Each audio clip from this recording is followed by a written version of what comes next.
Hey guys, Dr. Morse, injury experts. So we hear that on Friday, Khalil Shakir suffered a high ankle sprain to the same high ankle that he injured in early 2024.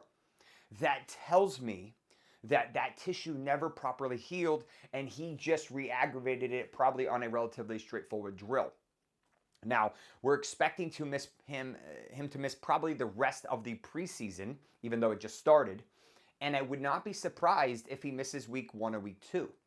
Furthermore, he is at increased risk for re-injury to this same ligament structure.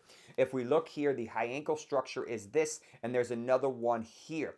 The problem with this structure is that this one is responsible for holding these bones together and holding the joint together. So what happens is when they sprain, this separates, causing a significant amount of pain at the joint. So putting weight down on the foot causes these bones to separate and is really painful.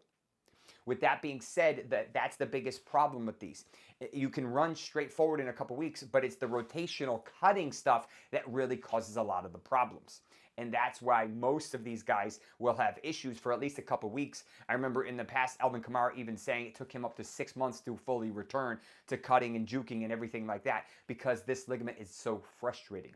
I don't expect him to have surgery, but in the long run, it might not be the worst idea to fix this properly or at least reinforce it. But with that being said, I expect him to probably miss the first week or 2 of the season. And this is going to have a significant impact on the receiving core. Maybe Keon Coleman slides into the slot more than he did last year at 15 to 20%. Maybe we see the receiver from the Chargers, who's I'm drawing a blank right now, came over. Maybe we see him see a big uptick. Remember, James Cook isn't technically available right now because of financial and contract reasons. Several other of their wide receivers are also banged up. They don't have Amari Cooper anymore. They don't have Mac Hollins anymore. They're running out of guys to throw to.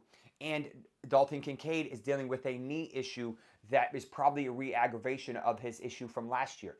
Not looking good for the Buffalo Bills receiving core, who just lost their probably most reliable wide receiver for probably at least the first week, maybe 2 of the season, and he will be at high risk for re-injury because of that. So not a good situation. Khalil Shakir wasn't on my radar before this injury, and he's definitely not on my radar now. He is actually on my do not draft list because of this stupid injury.